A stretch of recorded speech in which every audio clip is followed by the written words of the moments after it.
Amb la final femenina que enfrontava la júnior anglesa Lucy Turmel i la galesa Deon Seyfried, es va iniciar la darrera jornada del PSA Barcelona Open.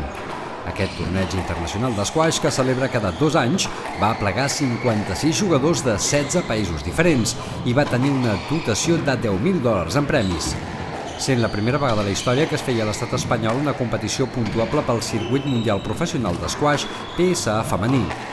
La final entre l'anglesa Turmel i la galesa Seyfried va ser el partit més disputat de tot el torneig femení, amb una duració de 1 hora i 10 minuts i un marcador de 3-2 favorable a l'anglesa, que tot i perdre el primer joc va imposar-se a la galesa gràcies al seu joc sòlid, enfrontant la tècnica de Seyfried. El darrer joc es va decidir per un apurat 11-9, donant-li el seu primer títol PSA. L'última vegada que van jugar va perdre amb 4 jocs i aquesta vegada ha estat molt contenta de la manera que ha jugat i està molt contenta de que ha pogut guanyar amb 5.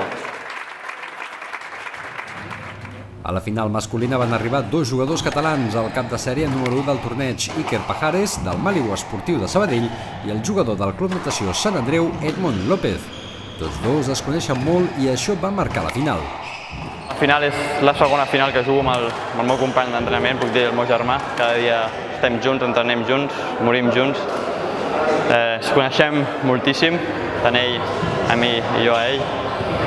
I la veritat que no fa gaire gràcia jugar una final amb un company teu, sempre una miqueta de llàstima.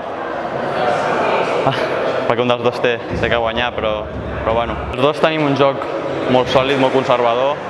Juguem pràcticament igual, entrenem amb el mateix entrenador, o sigui que tenim absolutament el mateix joc, un joc molt sòlid, molt consistent darrere de desgast, i la veritat que ha sigut un desgast molt gran pels dos.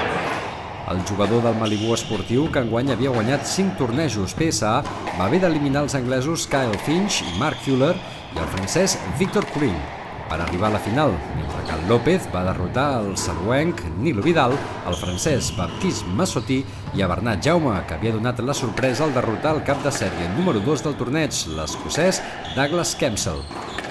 Pajares, que no va perdre cap joc de cap dels 4 enfrontaments que va realitzar, es va acabar enduent la final per 3-0 amb un partit que va durar 1 hora i 8 minuts. Ha sigut una setmana molt llarga, amb molts nervis.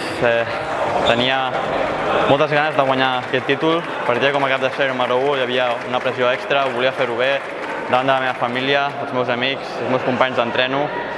I bueno, estic la veritat molt content del meu rendiment i crec que he jugat a un nivell molt alt. Iker Pajares va aixecar per primer cop aquesta copa que l'acredita com a guanyador d'aquest torneig, el seu 6è torneig PSA de la temporada.